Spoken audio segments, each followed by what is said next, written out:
We have been working on this bill all summer and fall. It's critical to note that our job over the course of the past several months has not been to pass or defeat last year's withdrawn bill, nor has our job been to advocate for or against this bill. Rather, our job has been to try to remedy the flaws in the bill so that whatever new bill is introduced during the 2016 session of the General Assembly is as flaw-free as possible.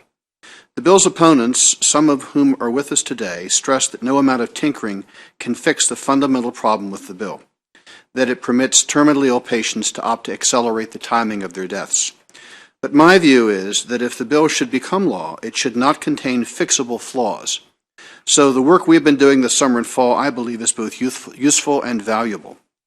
Based upon the comments that we've heard over the course of the summer and fall at these hearings and through my own independent research, I think that last year's bill should be changed in several respects, but all towards the same end.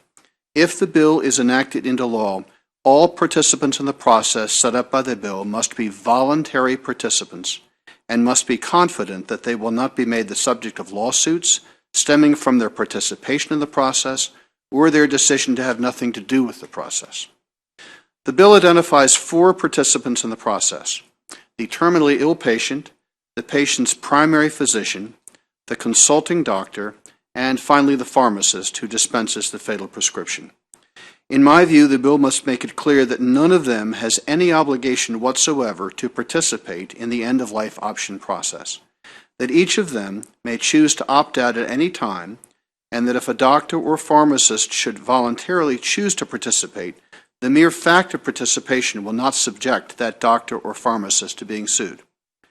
Secondly, the key moment in the process is the conversation between the primary physician and the patient, during the course of which the doctor lays out for the patient the nature of the terminal illness or condition, the likely timeline, the course that the illness or condition is likely to take, the effects of the illness or condition on the patient during the end-of-life process, the likelihood of pain and suffering, various strategies that might be employed to alleviate or retard the progress of the illness or condition, and the various strategies that might be employed to deal with pain and suffering. At the end of this conversation and any questions that ensue, the patient will have a chance to make decisions for himself or herself about end-of-life care. One possible option might be for the patient to elect to obtain a fatal prescription for possible future use. I understand that the draft bill has amended to provide for a private conversation between the patient and the primary physician so that the doctor will have the ability to assess whether the decision is truly voluntary on the patient's part. I want to thank the bill drafters for making this change. From the outset, I thought it to be quite important that this conversation not be held in a room in which others are present, particularly members of a patient's family, who may have their own views about the choice that the patient should make, which they will try to suggest to or impose upon the patient. In my view, the best way to ensure that the patient's decision is truly a voluntary one is to require that the doctor and the patient have a private conversation.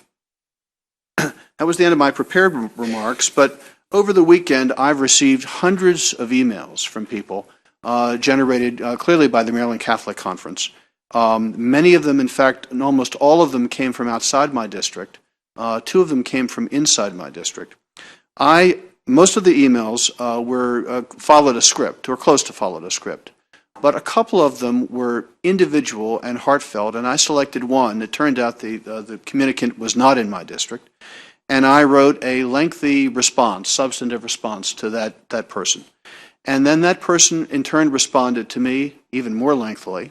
And then I responded to him, and he responded to me. It was a long exchange of emails, quite positive in my point of view. The person who emailed me was against this bill, and I am one of the co-sponsors of the bill.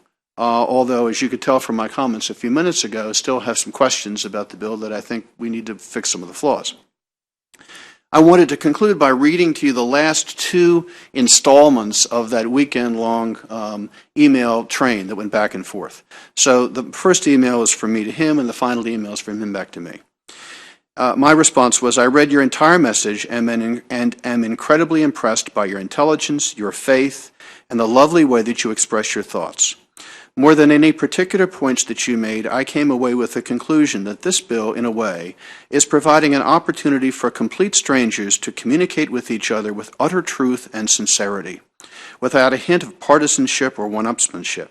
Your heartfelt views reinforce my underlying belief that each of us is going to approach this bill differently, depending on so many factors: our backgrounds, our life experiences, whether we have experienced terrible deaths or life-affirming deaths by beloved family members, our consciences, our sense of morality, and of course our faiths. Each of us has to sort through all of these influences, give each its proper weight, and then reach an ultimate conclusion. My conclusion may come out differently than yours, but is not any more valid than yours. Let me extend to you my very best wishes for a Merry Christmas and the happiest of New Year's. Chris West. His response: Delegate West, thank you again for considering my thoughts on the matter. I agree the matter is not simple, and as with many important matters, people will come to different, sincere conclusions based on many factors, and in the end, we all have to make decisions based on what knowledge and understanding from those different influences and factors we have available to us. I wish you a very Merry Christmas and a Happy New Year as well. That's the kind of way I think we all should approach this bill. It's a controversial bill. It reaches deep inside each one of us. Each of us is going to come up with different conclusions based on how we weight all the various factors involved. But we're all Marylanders, and we're all striving to do what's right for this state. Thank you again. Well, thank you very much, Wes, for sharing those great stories with your constituent. Thank you.